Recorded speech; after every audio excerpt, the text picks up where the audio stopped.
Welcome to Solanki education digital. તો ચાલો આજે આપણે શીખીશું ધોરણ 5 આસપાસ પર્યાવરણ સ્વાધ્યાય પોથી પાઠ છે 10મો દિવાલોની કહાણી। નીચેના દરેક પ્રશ્નના ઉત્તર માટે આપેલા વિકલ્પોમાંથી સાચો વિકલ્પ શોધીને તેનો ક્રમ અક્ષર પ્રશ્નની સામે ચોરસમાં લખો। પહેલું, ઉપરકોટનો કિલ્લો કયા શહેરમાં આવેલો છે? તો બી, જૂનાગઢમાં। કિલ્લાની દિવાલની અમુક જગ્યાએથી આગળની તરફ ગોળાકારમાં બહાર નીકળેલી ઊંચી દિવાલવાળા ભાગને શું કહે છે? ગઢ। ઉપરકોટના જિલ્લાનું નિર્માણ મૌર્ય વંશના કયા રાજા સમયમાં થયું હોવાનું માનવામાં આવે છે? ચંદ્રગુપ્ત મૌર્ય। તમે સૂર્ય સામે મોં રાખી ઊભા છો તો તમારા ડાબા હાથે કઈ દિશા આવે છે? ડી, ઉત્તર। તમે દક્ષિણ દિશામાં મોં કરીને ઊભા છો, તમારા જમણા હાથે પોલીસ સ્ટેશન આવેલું છે તો પોલીસ સ્ટેશન તમારાથી કઈ દિશામાં હશે? બી, પશ્ચિમ।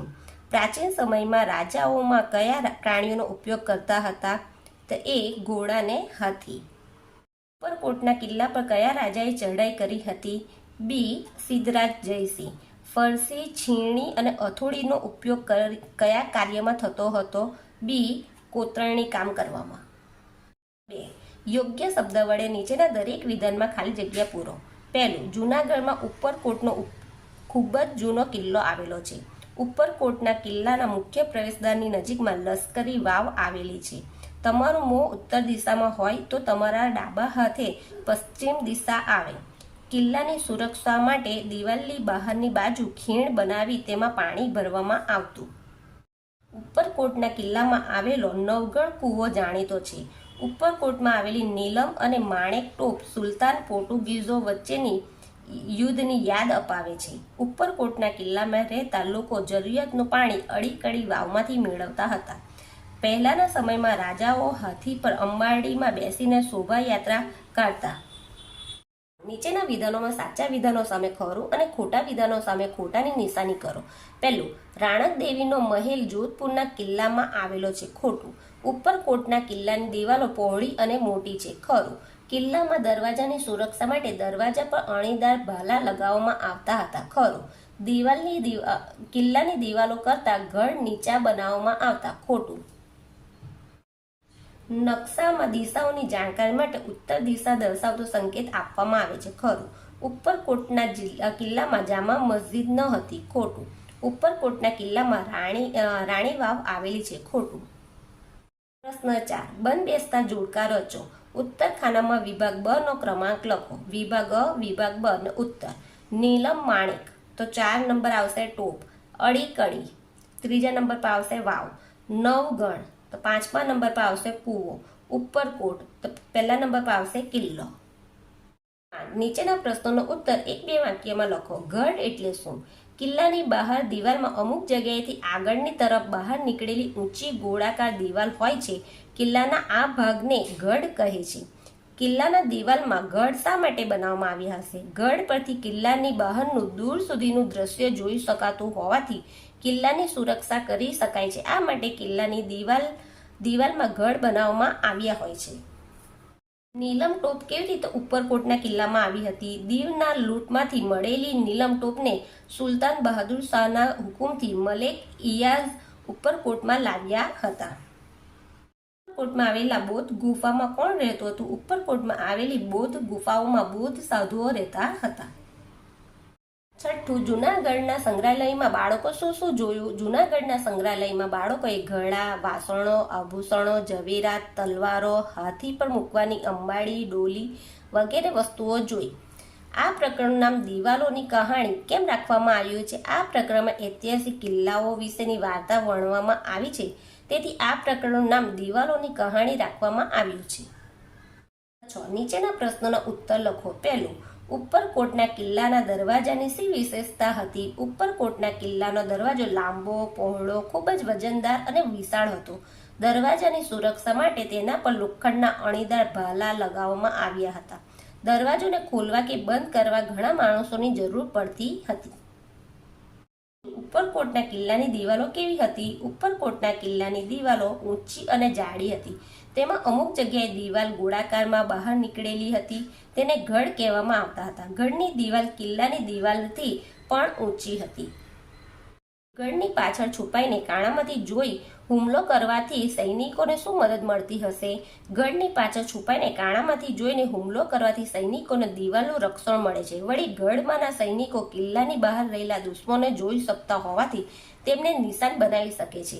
પરંતુ દુશ્મન સૈન્ય ગઢમાંના સૈનિકોને જોઈ શકતા ન હોવાથી સૈનિકોને બચાવ થાય છે. સીધી સપાટી દિવાલ પરથી જોવામાં અને ઊંચા ગઢ પરથી જોવામાં શું તફાવત છે?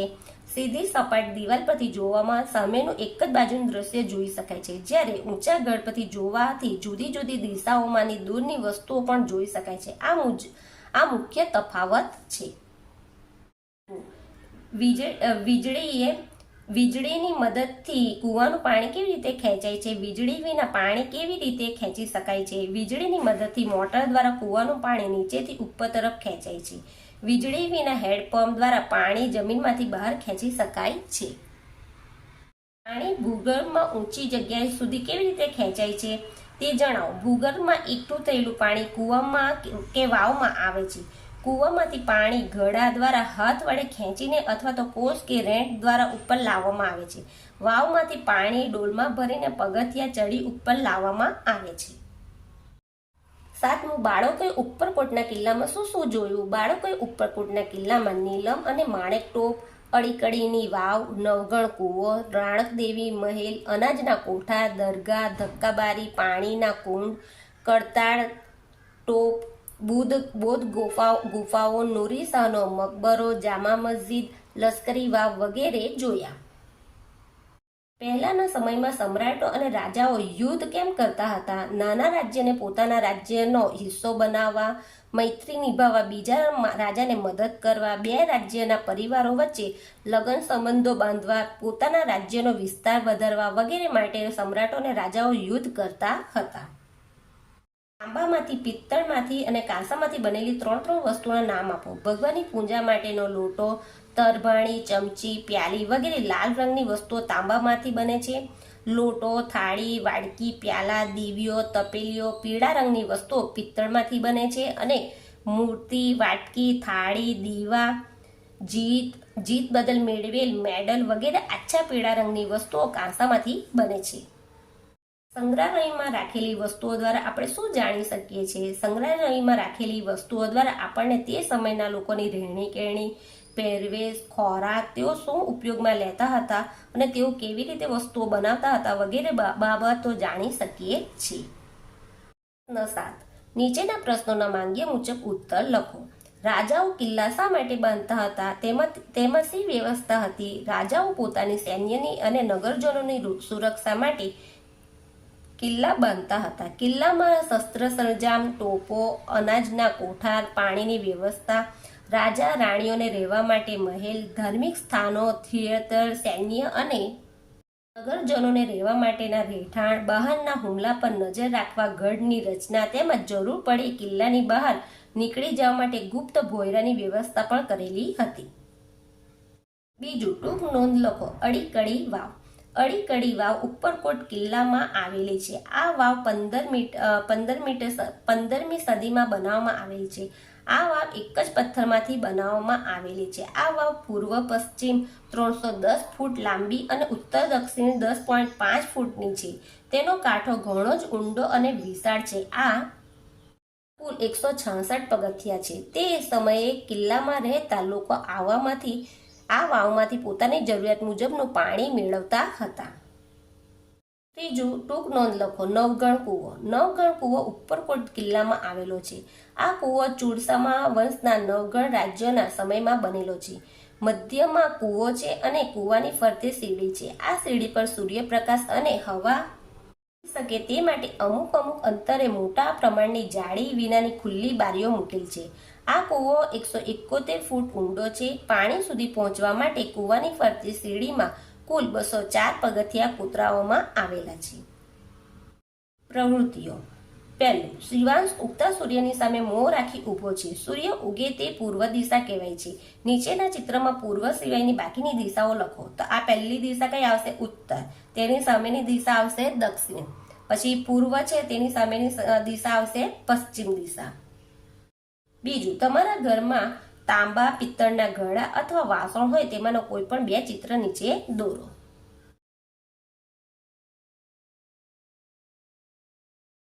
પહેલાના સમયથી આજના સમય સુધી કૂવા અથવા જમીનમાંથી પાણી કાઢવાના વિવિધ સ્ત્રોતોના ચિત્રો એવી મેળવીને ચોંટાડી તેને નીચેના નામ લખો.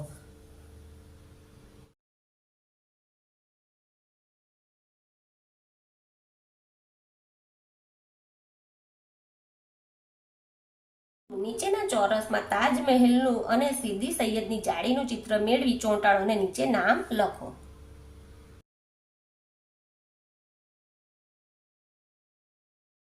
પ્રશ્ન. નીચેના દરેક પ્રશ્નના ઉત્તર માટે આપેલા વિકલ્પોમાંથી સાચો વિકલ્પ શોધી તેને ક્રમ અક્ષર પ્રશ્નની સામે આપેલા ચોરસમાં લખો. પહેલું, જૂની પુરાણી વસ્તુઓ, આભૂષણો, શસ્ત્ર સરંજામ, અંબાડી વગેરે વસ્તુઓ એક સાથે ક્યાં જોવા મળે છે? બી, સંગ્રહાલયમાં. ગઢના દરવાજાની સુરક્ષા માટે તેના પર શું લગાવવામાં આવ્યું હતું? સી, અણીદાર ભાલા લગાવ્યા હતા. પહેલાના સમયમાં લોકો કૂવામાંથી પાણી કાઢવા શાનો ઉપયોગ કરતા હતા? ડી, કોસનો. નીચેનામાંથી કયું ઇતિહાસ જાણવાનો સ્ત્રોત નથી? તો ડી, ટીવી.